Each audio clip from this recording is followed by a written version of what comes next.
of Grace Live, discussing issues important to your life and faith, spiritual insight, practical wisdom. Join us as we transform the world one woman at a time. Women of Grace, for such a time as this. Now, here's your host, Johnnette Williams. Well, good morning, everyone, and welcome to Women of Grace Live. I am Johnnette Williams, absolutely delighted and happy and pleased as punch to be with you today. We certainly do love spending this time with you Monday through Friday as we discuss issues of importance to your life and your faith. Always eager to hear from you on Women of Grace Live. That's the way that we have our holy conversation together. Let me give you a toll-free number for you to use right here in North America. It is 833-288-EWTN.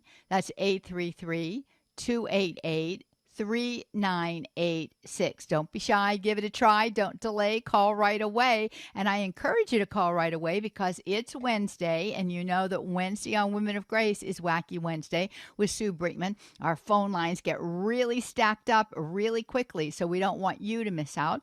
So if you have a question about anything wacky going on that you see, and if you have questions about some of the various kinds of activities that are being offered today that might just seem a little strange, we are here to answer those questions for you. Sue can do the job very, very well. So we invite you to call us at 833-288-EWTN. Also available for you out there at EWTN Radio's YouTube channel and Facebook page. Just use the chat feature there. Put your question or comment, insight, inspiration, word of encouragement in there, and we'll get it retrieved. Jeff Burson does the retrieving. Matt Gubensky answers the phones, and we're just a happy little trio making it happen for you here Monday through Friday.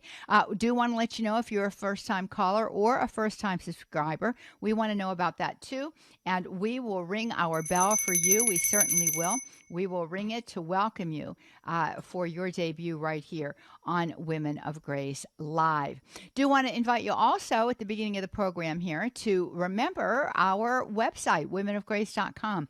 All kinds of great things going on for you there. Do want to draw your attention to the fact that when it comes to things about the New Age, we've got the New Age question and answer blog that is researched and written by our Wednesday guest, and that is Sue Brinkman. She will answer your question. You can send her the questions. When they come in, she researches them. She puts the question and the answer up there in the blog. We want you to know that this is absolutely available to you all of the time. We've got over 1,600 questions and answers on that blog. Nothing else quite like it out there that we know of in the Catholic world, or maybe even outside of the Catholic world. In addition to that, we also have Grace Under Fire, Exposing the Darkness. It's a podcast that Sue offers us as well. You'll find that in our library. Just click on Grace Under Fire and it will open up for you, and you'll see that assorted there are a variety of topics, and you can click on any of those to find podcasts that Sue has developed for us on those topics. Do want to remind you to check out our event section on our website. We're always doing something. And as you know, in addition to doing all of this New Age stuff, Sue also leads our book studies. And there was one that began just 2 nights ago on the 17th there, Monday night. Holy Handmaids of the Lord, Women Saints who won the battle for souls. A great topic, a great book. She's going to be leading another one too in the not too distant future on A Blessed Conchita, a book that has been written by Kathleen Beckman. Kathleen is going to be with us for an online event, Meet Blessed Conchita, Mystic and Prophet. It's going to be beautiful. It certainly is. And we want for you to check that out. That's going to be happening on May 6th. So always something going on at Women of Grace. As I say to you, keep informed by going to our website at womenofgrace.com. I always want to know how it is that we can serve you better, in what ways we can begin to work together with you on this pilgrimage that we are all a part of, as we seek to make our way to life on high in Christ Jesus. By what it is that we choose to do in this our day and time, and how that will influence our eternal life.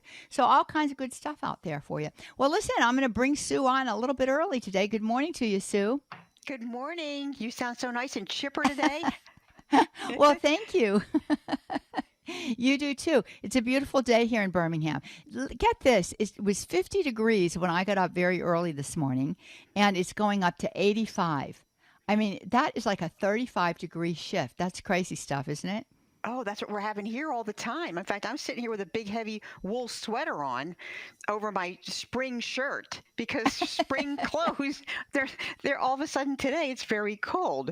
So, yeah, that's what we're having too. These wild fluctuations. It was down in the 30s last night. It's only going up to like 65 today. So that's a 30-degree change in temperature. But we've had temperatures in the 40s, and it goes up to 80. I know. It's nuttiness. But, all that being said, I'm happy for every single day. Yes. I thank God and praise Him for them, right? Knowing that He's in the Absolutely. midst of them and He helps us in every kind of travail that we might be suffering or facing in our own day and time. And I just wanted to ask you before we go to that first break and before we get into our topic of the day, how is the book study going? Your first night was Monday. Oh, we had so much fun. All of us got, of course, getting back together again. We have so many people who regularly attend our book studies. We had a lot of new people, a lot of new folks, and they just showed up and they were prepared with their studies and they answered the study questions. And we had a great discussion. We had a wonderful discussion, carried us all the way through that hour that we talk about the book. And we just learned so much about Felicity, Perpetua, and Therese. These are the three saints that we were talking about. Especially, I'll tell you, Felicity and Perpetua. Oh my goodness, what they went through in the last days of their life. How brave they were. How they relied on God's grace, never on themselves, only on God's grace. It was just marvelous. And then Therese, the story was about how she prayed to save the soul of Pranzini. She implored the Lord to please save his soul, and all she did was by prayer of it. But she so believed in that power of prayer, and sure enough, Pranzini, this murderer who had murdered 3 people, it was the talk of France at the time. It was the big murder. It was on every newspaper, and he was unrepentant. And up until the last minute. And the last minute, he's up on they're going to hang him. And he's up on the scaffold, and he grabs the cross from the priest and kisses it 3 times. Oh, wow. And Therese, of course, was ecstatic. And these are warrior women. These are women who they were up against, incredible odds. And yet they never lost their faith in God and their trust in his grace, that God would give them the grace, whatever God was having them confront, that he would give them the grace to be able to confront it and conquer it. And therefore they did. Yeah. It's a couple of just thoughts on that. One of the beautiful realities about that story with Therese of Lisieux is, as you say, she was praying for him. She was praying for his soul. And she took that kissing of the cross as the sign that he was repentant for his sin. And she knew that her prayers conquered. And I think it's beautiful to have that faith and that trust in God to do the praying. And then when you see a benefit that comes by way of the praying, to realize that your prayers were efficacious, that you participated in that movement of grace. And Perpetua and Felicity, 2 beautiful women saints and, great martyrs of the church. Fact of the matter is, God gives us the grace when we need it, not before, but when we need it. And they had the faith and the trust in God that grace would be there at the ready when they needed it, not a minute early, not a minute late, but right in the time. So I think that those are great messages that we can take away with us today as we go to this first break, friends. 833-288-EWTN. That's 833-288-3986. Give us a call. Sue's with us. We're going to be talking about the devil when we come back. Stay with us.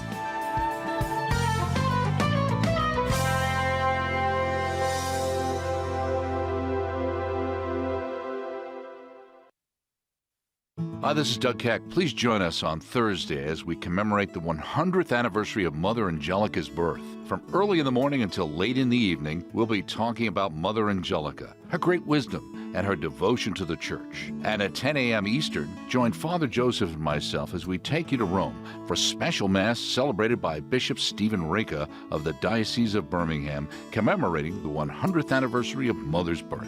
Join us tomorrow here on EWTN Radio. I firmly believe that prayer is communication with God. And if we know that God is a loving Father, why wouldn't we want to talk to God? The reality is we've got to talk to our family, we've got to talk to our friends, and if God is real, and God is definitely real, He wants to hear about our day. He also wants to know how we're doing and what our needs are. Prayer is communication with God.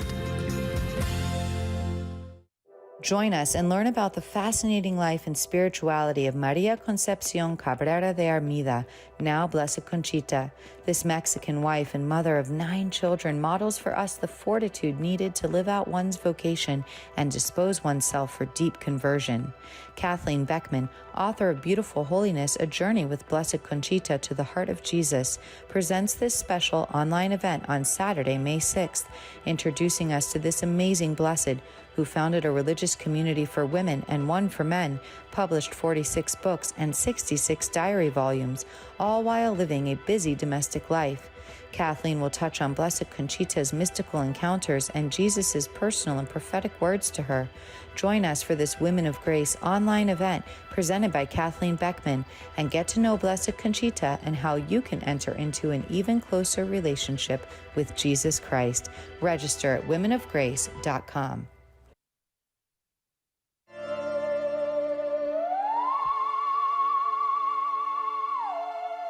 Well, that is our eerie, scary music that lets you know that it's Wednesday.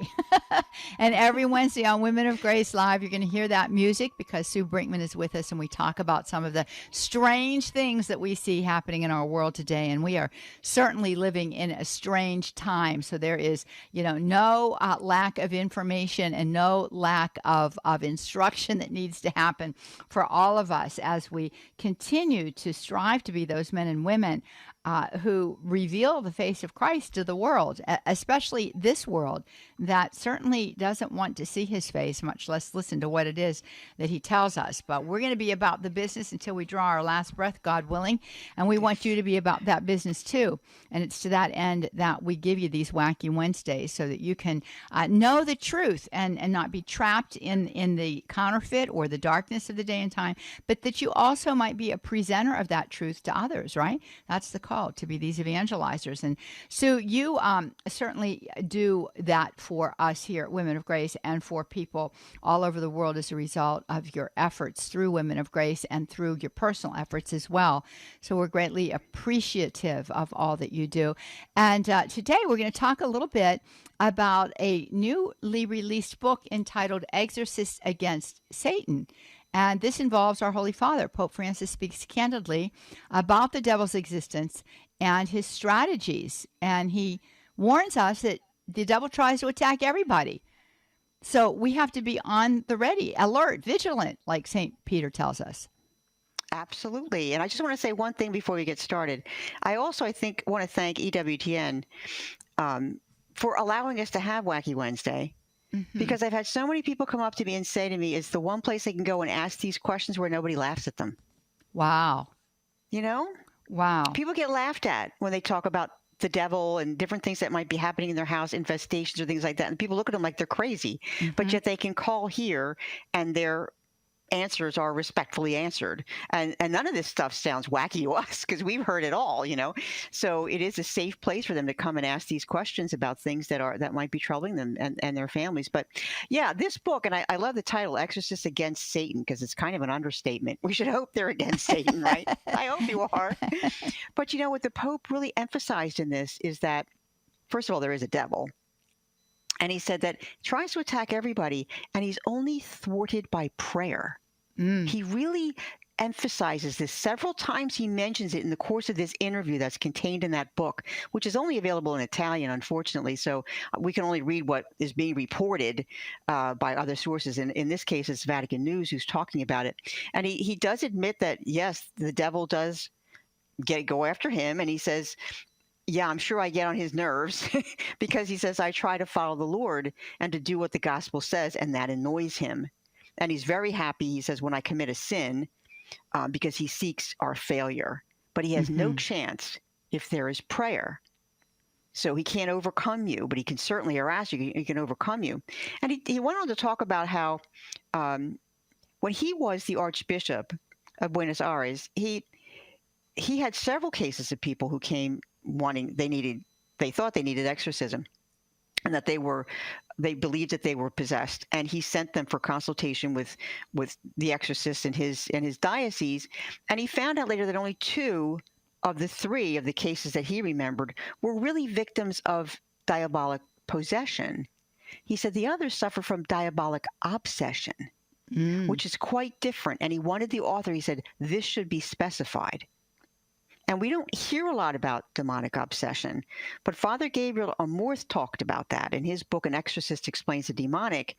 And he explains obsession this way. He said it involves disturbances or extremely strong hallucinations that the demon imposes, often invincibly, on the mind of the victim. In these cases, the person is no longer master of his own thoughts. Rather, he is subjected to a powerful force that creates mental activity in him that is repetitive, obsessive, and irresistible. Now, these thoughts and hallucinations, they can manifest anywhere from like visions, voices, rustling sounds, horrifying beasts, impulses to suicide or to murder. And some exorcists have also seen this manifestation in the young in the form of gender confusion, filling their heads with this stuff. And it's irresistible to them. They can't seem to shake it. I can just imagine what a horrible life that is for someone to have. You know how we are when we get something stuck in our head and we think, you gotta stop thinking about this, how that can torment us. And just imagine demonic obsession. He said that even though a person is conscious and alert during all these manifestations, their mind and their will are not completely overcome. They have a profound impact on that person's relationship with the world, and it drives many of them to the point of suicide. So we have to be very, vigilant, watch out for that. Watch your thoughts. Don't just accept any thought that comes into your head, because the mind is a big battleground of Satan. He loves to fill your head with stuff that frightens you, disturbs you, makes you anxious, makes you angry. These are the kind of thoughts that you need to just drop these thoughts when they come in there, because he's trying to upset you. He's trying to upset you. You can only fish it the devil always fishes in troubled waters, right? That's what he likes. Yes. He likes to dig in troubled waters. But the other thing that the Pope warned about that I thought was very interesting was he talked about, this is the second time he did this, he talked about a demon that he called the polite demons. And he said, these demons are the ones who are kicked out at the beginning of our spiritual life, but who return later with other demons to re-inhabit our house. And it happens if we become complacent or believe we're safe and we're no longer in need of conversion. So these, polite demons are the ones that come into people who are with the Lord, but they've somehow let their guard down. They started to think that, everything's okay with me. I'm fine. I don't need to worry about it. And he said, these demons, this is how the Pope explained it, they decide he's going to come back and check it out. And hey, your house is all beautiful and all in order. He's going to come back inside now. And he brings other demons with him, more wicked than himself. And they enter that house. They politely ring the bell. They take possession in a very polite manner because we're letting them in. We're letting them in through our lukewarmness. We're not examining our conscience the way we should. And we're just letting our guard down. And this is what allows this devil to come back in and then to start to lead us towards sin again. So I thought it was a very interesting interview. And he brought out some interesting things that you don't hear a lot about this polite demon and also demonic obsession. It's true. The three ways I think in which the evil one attacks is obsession, oppression, and possession. And I think the easy way to remember it is that obsession is something that happens in the interior of the person. Oppression is typically outside of the person. So, propensities for illnesses or, car accidents or, situations just going awry, mechanical difficulties with, vehicles or, appliances in the home. Oppression is exterior. Obsession is interior. And of course, possession is complete control. So, yeah, I think it's important. I never had heard about these polite demons, but, we get a lot of questions. People will say, oh, yeah, well, I have a friendly ghost in my... Well, there is no such thing as a friendly ghost, No. Casper is not friendly, No. only in cartoons, because, oftentimes then, people will be misled by that, and they'll enter into a type of relationship with this entity. But all of these entities, none of them are past relatives, as you so often tell us and remind us. None of them, are just ghosts of people that lived in that house, and they're just taking on those shapes and forms. They're all demons, but they will seek to be nice to you, in the beginning, to get you to become outrageously curious. That's right. That's how he's drawing a lot of people in. I like that. Well, curious. That's the word. That's the key word there. People are doing a lot of this stuff out of curiosity. They're getting involved in all these different things because they're being presented as in such beautiful ways, these state-of-the-art websites and that sort of thing. I was just reading about some intuitive there, and his website was just gorgeous, and he had a near-death experience in that. I'm going to be writing about that next week. But people they're curious about it, and that's how they get lured into it, and not realizing that they're opening doors when they're doing that. And if you're not a person of prayer, and you're not someone who's trying to stay close to God, I mean, vigilantly trying to stay close to God, and that means not a day goes by that you don't pray. That's right. There's no excuse for any day that you don't pray.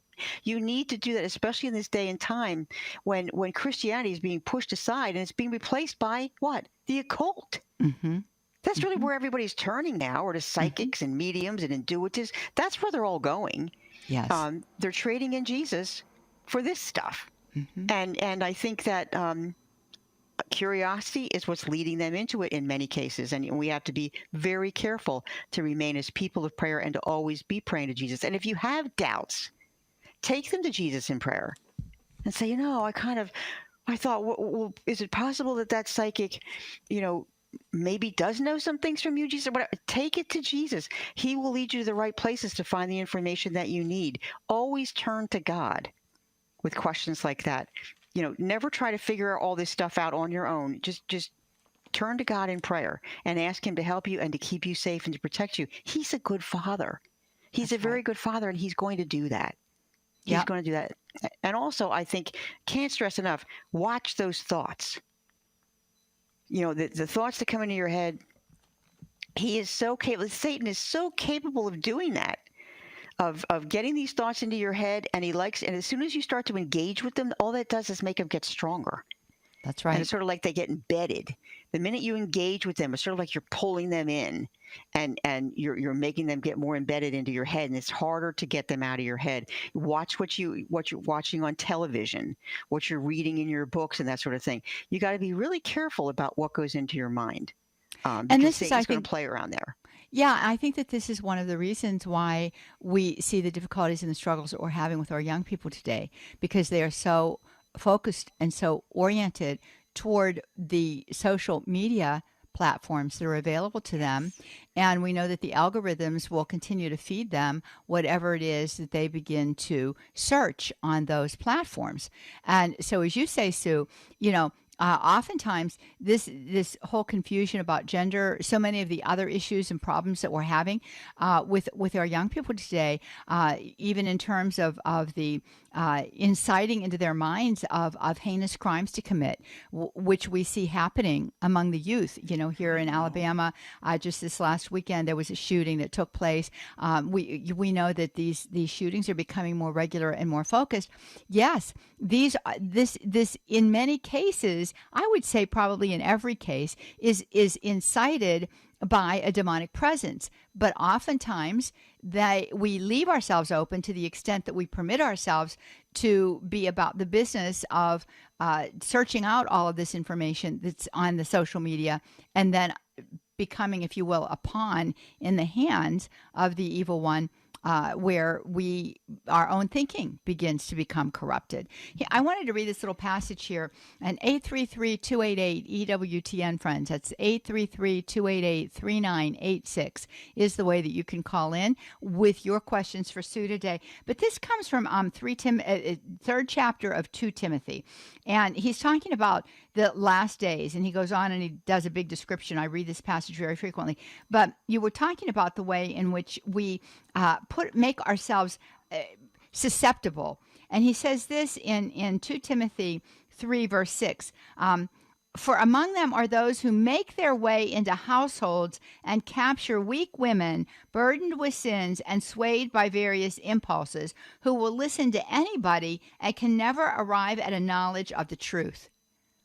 Isn't that amazing? Yes. And isn't that what we see? People are searching for answers, but instead of going to the one who has the answers, our Lord Jesus Christ, they allow themselves to be swayed by the opinions of the day. And they open themselves up to all of those kinds of counselors that really are never going to lead them to the truth, but are only going to make their misery increase. Exactly. And then, they're on social media. And what is happening with Christianity on social media? Well, it's a mockery. They mock it. They condemn it. There's all kinds of division out there against the Christians and people who have these beliefs. Oh, you're trying to shove these beliefs down people's throat. Who do you think's behind that? I mean, the devil is a master at division. That's another thing, in fact, that the Pope mentioned in that. He said, the devil, what he does is he sows discord and division among people. Look at us. What is happening that where you have people like the swimmer, I think her name is Riley. I forget her last name. Yes. But she goes around and speaks on a college campus, and she has to be barricaded in a room to protect her from the protesters that are so violently against her and what she has to say. What has happened? What is going on here? Who's controlling that? Who's behind all that kind of violent reaction? That you can't even talk anymore. It's all using, personal slurs to attack one another. What's happened to dialogue? That's how we learn from each other. That's how we learn, is by sitting down and talking to somebody who doesn't agree with you. And you sit and you talk with them. You say, okay, why do you think the way you think? Well, here's why I think the way I think. And when you sit down like that with somebody, you'd be amazed at the common ground you're going to find with that person. That's exactly right. When Listen, you sit down calmly to talk with them. It's true. I want to get to Adrienne. Adrienne is in Alabama today, and she is with us via Guadalupe Radio Network. And I want to get her up before we go to the break. Good morning, Adrienne. Good morning, Johnnette and Sue. It's a pleasure to hear you every Wednesday. Well, thank you so much. I love you all, and I listen and I learn. So I want to just add to this. You've met him before. There's Johnnette. There's a wonderful priest up in Minnesota who just recently brought in a speaker to speak to his parish because he is seeing a lot more activity going on. And the woman she specializes in talking about people using these essential oils. Use this oil, it'll cure this. Use that oil, it'll cure that. People are putting so much emphasis on these oils that are out there that simply don't have these powers. And he just wants to wizen up everybody, snap out of it. Sure, it might smell good, but it's people are just taking their eyes off of Christ. They're taking their eyes off of true, science, and it's smoke and mirrors. Yeah. The second thing I wanted to say was also there's a movie that's out now called Nefarious, and I have not seen it yet. I don't know if either one of you have seen it, but it's supposed to be the effects of wokeness when people have become so secularized in the secularized society, how we open ourselves up to Satan. Yes. And it's kind of a divorce movie from what I understand. It has Well, Adrienne, I'm going to ask you to hold it there. We've got to go to a break, and when we come back, we'll pick up with that. And yes, I haven't seen Nefarious. I hope to go to see it this weekend, but I do have a friend who watched it and share a little bit about that when we come back from the break. 833-288-EWTN. Give us a call. We're here for you.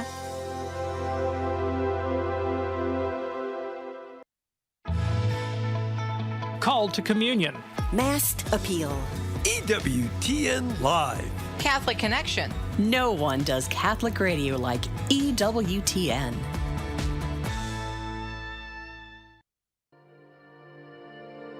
Parents, when your kids seem really uncorrectable, it's not always coming from a place of belligerence. Sometimes it's coming from self-loathing, which studies show is more common among kids than ever before.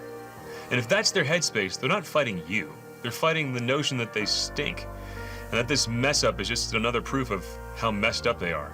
With that in mind, one of my kids messed up really bad the other day, and instead of pointing out to her what she had done wrong, I decided to point out first how much I loved her, how much God loves her.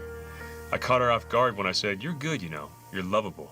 There's nothing wrong with you. You're going to be okay. I was amazed at how her guard went down and how easy it was to correct her behavior after that. Don't get me wrong, you need to set boundaries, but you might want to attack them with love first, and then correct them. You'll be amazed at how differently that can pan out sometimes. This is Chris Stefanik from reallifecatholic.com.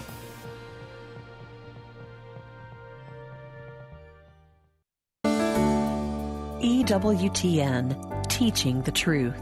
I had called in, I think, a month or so ago, and I had told you guys I was in my RCIA program, and I had wondered about what I could do more to get more involved with the church and such. Well, Saturday, I am finally having my confirmation, and I wanted to thank you guys for giving me all the information and having your program on here that has helped me so much. I cannot tell you enough how much it has helped me.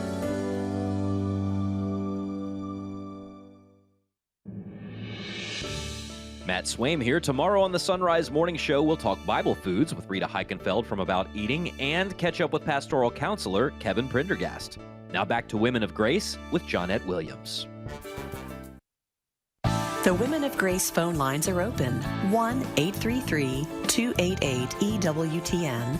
1-833-288-3986. Well, welcome back, everybody. You are listening to Women of Grace Live. I'm Johnnette Williams here today with Sue Brinkman. We're talking about wacky things because it's Wednesday. And we have been talking about this interview, I would guess, that's included in this book that's only in Italian. Sue has a blog on it. It's an interview with Pope Francis, and he's giving us insight about the activities of the devil and how it is that we can thwart those activities. He advises us that prayer is the best thing to do. We were talking about the way in which the evil one is very subtle and worms his way into our lives. Adrienne from Alabama today has called in to talk with us a little bit about a priest that she knows up in Minnesota. And yes, I do know this priest. And he has seen a lot of demonic activity happening in his church. And he's brought a speaker in to talk about essential oils. And then Adrienne was mentioning to us the movie that's out now called Nefarious. So I'm going to bring Adrienne back on the air here to continue her comment. And then we'll go to Sue. We want to hear from you too. 833-288-EWTN. That's 833-288-3986. Also want to encourage you to use our chat feature at EWTN Radio's YouTube channel and Facebook page. We'll get your question up on the board and we'll be able to address it. So, Adrienne, you were talking about Nefarious. Now, did you go to see it? I have not, but I have been doing a lot of research. So it's been billed as a thriller or as a horror movie.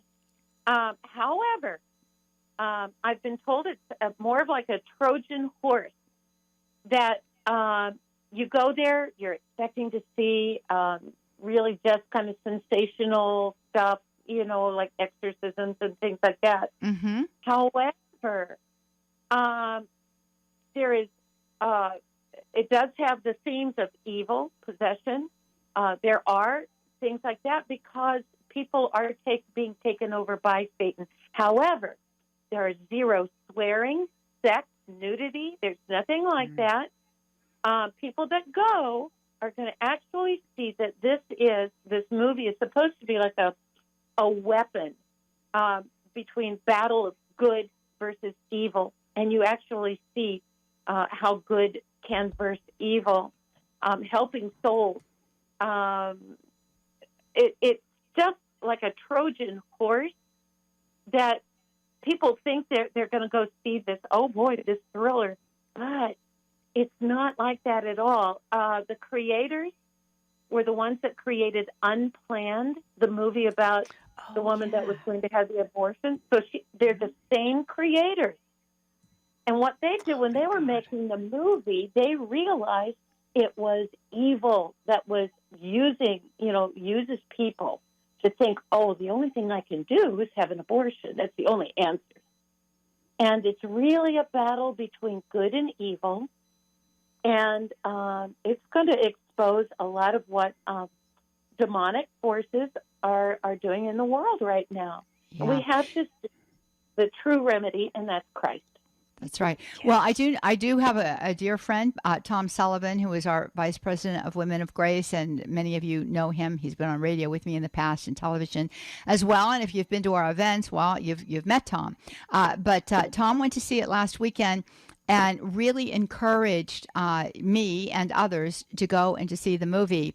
And Father Carlo Martins, who is an exorcist, has the Exorcist Files podcast, recommends it. And as a matter of fact, I do believe that he was an advisor or a consultant for this movie. So yes, I hear very, very positive things about that. I don't hear positive things about the movie that Russell Crowe is in, on the other hand. So yeah, I thank you, Adrienne, for letting us know about that, and also about the priest friends' efforts to make people aware of what the reality is with regard to essential oils. So, Sue, do you want to respond to Adrienne to either side of what she's commented on? Absolutely. First of all, I'm going to definitely go see Nefarious now. I'm very interested in that. And I'm also very interested, Adrienne, if you could email me the name of that person that was called in to speak on essential oils. I'd like to connect with him or her, because Johnnette and I have been trying to warn people about this misuse of essential oils for years now, several years at least, to try to tell them, you got to be really careful with these things. The actual, one of the medical and scientific directors of doTERRA came right out and said that these oils cannot treat or heal any condition. So all of the different studies that are out there that people are using on their websites to convince you to buy an essential oil to heal this, that, or the other thing because it has microbial characteristics or whatever, you need to disregard that. Because, and I can't get into the weeds with it now as far as the science is concerned, but that's not what those studies are saying, that what you're buying in those bottles is going to help you. Okay. It's much more complicated than that. And what's happening is that people are using essential oils in ways that they're used in witchcraft, which is what you were describing, Adrienne, when you were saying about they're attributing power to it. Witches have been using essential oils for centuries. For centuries. We were attacked just for giving people that fact and just saying that. People were not happy with that. I'm not saying that essential oils are evil. I'm saying that the way that they're used are evils. I mean, witches have used candles for evil purposes too, but that doesn't make candles evil. So people have to get beyond this, knee-jerk reaction so that they can calm down and listen to the facts and hear that when you're using essential oil to as any kind of power whatsoever to attract a person's attention to you, for abundance, for peace, and even to heal things that science has not declared essential oils capable of healing, you are dealing in superstition. That's right. That is superstition. And in fact, as far as the medical aspect of that, if you're using essential oils for things that have not been scientifically supported by ordinary science now, that is called superstitious medicine. It's the same thing as saying, well, hey, I got this rabbit's foot and I believe it's going to help me. What's the difference between that and then taking an oil and saying, I believe this is going to protect me from COVID? I mean, there was actually a seer out there I think she was from Argentina, who claimed that Our Lady gave her a formula that could protect people against COVID. And that formula turned out to be the exact same formula that's in thieves' oil, which was used in witchcraft for 500 years for protection. Now, why would Our Lady do that? All the ingredients are the exact same ingredients that are in thieves' oil. She's not going to do it. She's not going to do it. And yeah, so it's very bad. Yeah. Yeah, and one thing I did want to interject with there, Sue, is the fact that the evil one is a great counterfeiter. So sometimes we will become involved with the superstitious kind of medicine, and we will see a positive effect. But that positive effect is not going to last, and that positive effect only begins to create within us, I'm going to say, a type of addiction to do more of the same.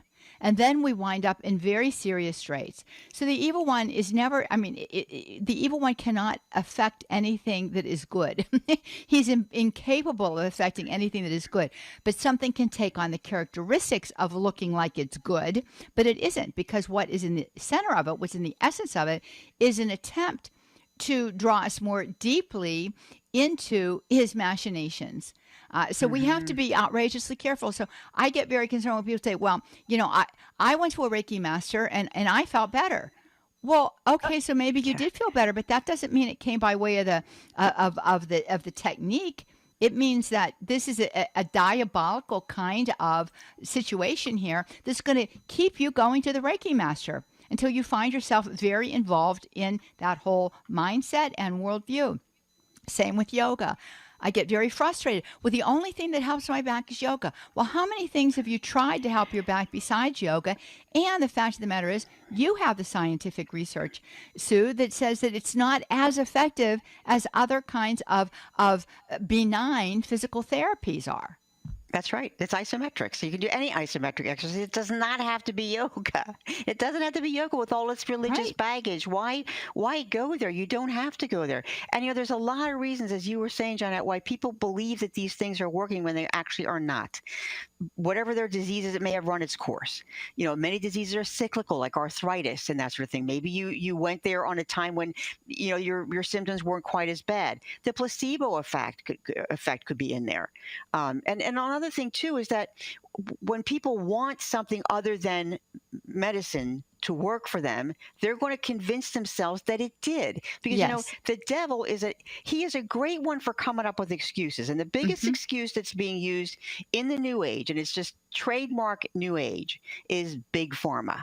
Big Pharma is just out to get you, take your money. They could cure things, but they're not doing it because they go on and on and on because they can make more money if they keep you sick. This is exactly what he does to convince you to dabble around in superstitious medicine. Why? Because he can get you into superstition now. And now you really are beginning to turn away from God. That's right. And then you're relying on powers that are not sourced in God anymore. Right. And you're doing exactly what Pope Francis says we ought not to do, and that's to give up prayer, right? We're putting our faith in something as opposed to the someone who is our God, given to us in so many beautiful, beautiful ways through the redemptive grace of our Lord Jesus Christ. I just wanted to say one other thing, too. The fact of the matter is, that is not to say that there isn't sometimes self-interest that's involved with major corporations and businesses. It is not to say that sometimes there are not individuals that are involved in those corporate structures that are bad actors. That isn't to say that. But what is the safeguard is the scientific method. What is the safeguard is the provability and then the repeatability of the outcome. And that is why, we don't play around with these other things, because we'll get anecdotal testimony, but we can't get any kind of scientific basis to show that this works or that this is repeatable over a broad swath of population. So it's very problematic, So I just wanted to say that. And Adrienne, I thank you very much for your call today. And we want you to know, friends, we're available for you too, 833-288 EWTN. That's 833-288-3986. We have our call screener making a comment about The Pope's Exorcist, which is the movie with Russell Crowe. He says, as one friend put it, The Pope's Exorcist is a lame movie about someone with the same name as Father Amorth. That's really good. Jennifer out there on Facebook says, I have an aunt who has suffered from demonic oppression, although has gotten better. She was watched by a priest for an hour because we didn't know if it was possession because of her shocking, scary behavior. That would be too much to type. But he said mostly mental illness, but had some signs of oppression. And that's something else we should probably talk about. There is a difference between mental illness and demonic activity.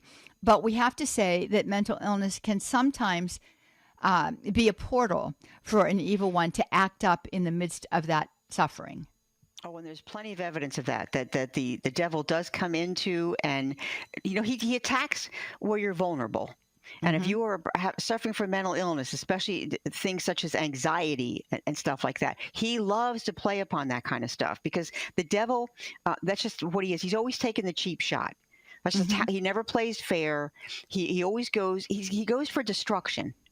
He wants to destroy you. So he's going to go in the weakest spot he can find in you. And if that's some sort of a mental condition, that's what he's going to play upon. He's not going to cause it necessarily, but he's going to use that as a way to make you suffer even more. And then that suffering, what he's hoping is to embitter you so that you're going to turn against God. How could you let this happen to me? Why can't you let me be healed? This, that, and the other thing. This is what he's trying to do by getting in there and filling you with anxious thoughts and that sort of thing. So, yeah, you have to be very, very careful, again, on your guard, especially if you have mental illness. And seek out professional help. Okay, Yes. the church will do that.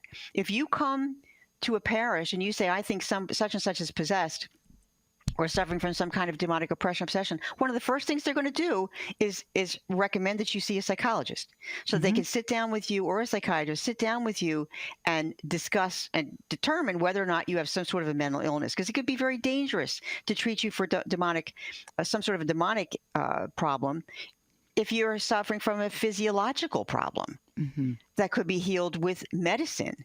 So, yeah, that's something that you have to be really careful. I'm glad you brought that up, because a lot of people, wonder about that. You're not safe because you have a mental illness. And as a matter of fact, you're wide open, and he's going to use that. The devil's going to use that. So when you have people in your family, and I pray for those people in particular, because we see so many of them that are troubled. And, they seem to come to God. They seem to seek out the truth. I know I had a pastor once who told me that the church attracts people that have mental illness. They're looking for help. They're looking for help. So I always keep them in prayer in a special way, that God will protect them. And it's hard sometimes to determine what comes first, the chicken or the egg. The fact of the matter is that does the mental illness come first, and then the propensity for perhaps some kind of demonic activity that just really wants to complicate the issue occurs? Or is it that sometimes we find ourselves allowing ourselves to be influenced by the demonic? We get involved in occult activities and things of that nature, and then the mental illness comes after the fact, because the evil one can drive you crazy. There is no question about it. He can cause a psychotic break. There isn't any question about that. And I just want to say this too. We tell you all this. The goal here is not to frighten you.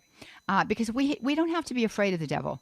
If we are in a state of grace and we are praying, and we are not actively engaging in pursuits or activities that are going to open the door to the devil, then the chances are we're going to be just fine. We always want to make use of the sacramentals of the church. So holy water, blessed salt, blessed objects in our home, crucifix, for example. You should have a crucifix in every room, or it should at least be in your sight line from a room. Having religious, sacramentals such as the rosary, making use of it. All of these things, really do put a mantle of protection about you. Greater is he who is in me than he who is in the world. But we do tell you these things because we have to be aware. We are living in a time that is fully saturated with I want to say an obsession for the demonic, and we live in a secularist society where God has been banished from the public square. And so as a result of that, the culture is vulnerable. We're part of that culture. Therefore, we can become vulnerable. So the idea is simply to help you be vigilant, to give you the tools that you need. Yes, you absolutely have to do that. You've got to take some control of that on your own and use the tools that we have. We have everything we need to defeat Satan right here in our church. That's right. Everything we need. This is a spiritual battle. You're not going to beat this battle by information you get off of social media or the internet. It's not going to happen. It's the age-old things that everybody is saying is old-fashioned. Nobody does that anymore. Nobody believes that anymore. It's the age-old stuff like that. That's where it's all at. We have 2,000 years of history of this church fighting Satan. And this is written down history. This is testimonial eyewitness history. If you're not going to believe that, what are you going to believe? Are you going to believe, Susie Stargazer out there, or are you going to believe what the church teaches? Because Susie Stargazer happens to be more trendy at the moment. So this is where this is all the ways that he lures us into it, lures us into watching and looking at away from God and watching what he's doing out there. And you see these kids playing with these toys, the Ouija boards. Now there's a Ouija board that claims to be a Ouija for Jesus, right? And we did a show about this a couple months ago. Yes, we did.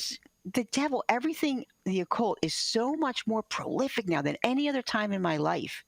And that's why I think that these kind of discussions and this kind of information needs to get out there. And yeah, we're going to get attacked. We're going to get attacked for what we talk about. People don't want to hear this. They want to think that everything's just okay. And hey, why can't we just experiment in these different dimensions and in these different vibrations from the universe? Why can't we just experiment in that? Well, because there's dangers in these things.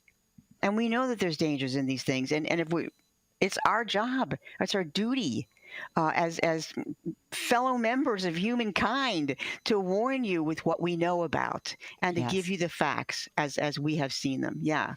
Well, let's get to Kathy. She is out there in Elma, New York. Sue, she's listening to us via Station of the Cross. Good morning to you, Kath.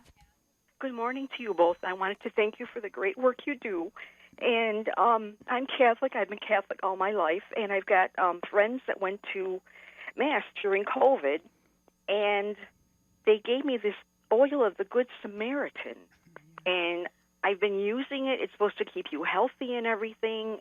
I'm not sure, listening to your program, if this is good just because it came from a Catholic church. I don't even know how it got there, but they meant well.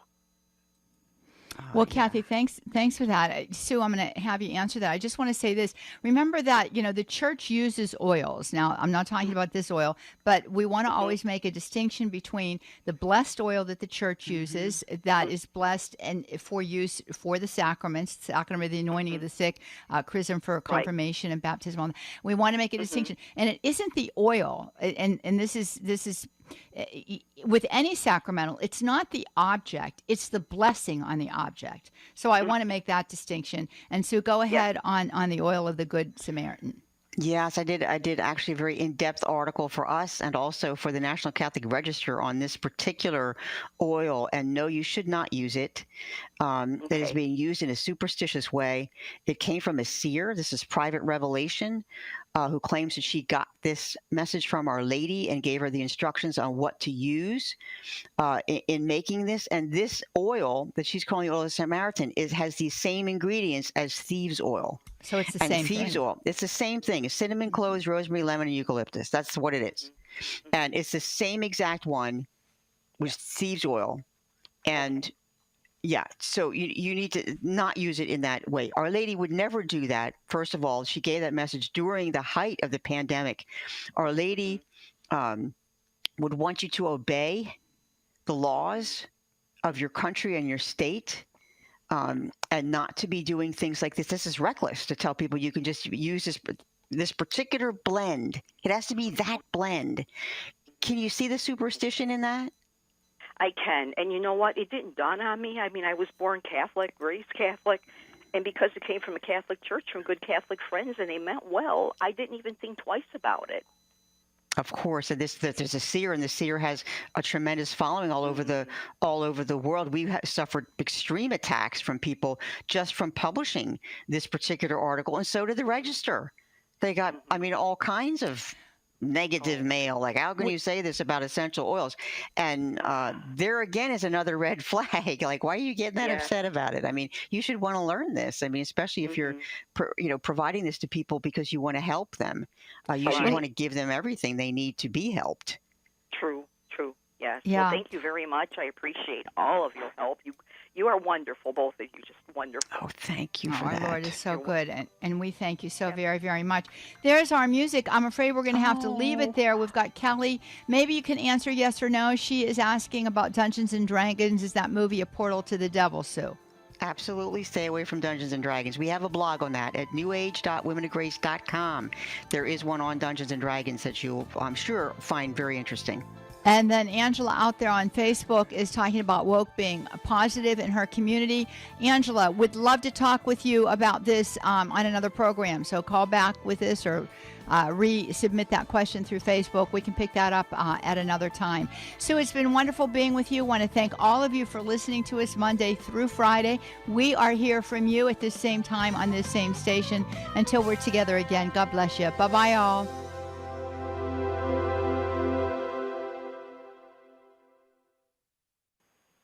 Hi, I'm Doug Keck, inviting you to join me next time for a special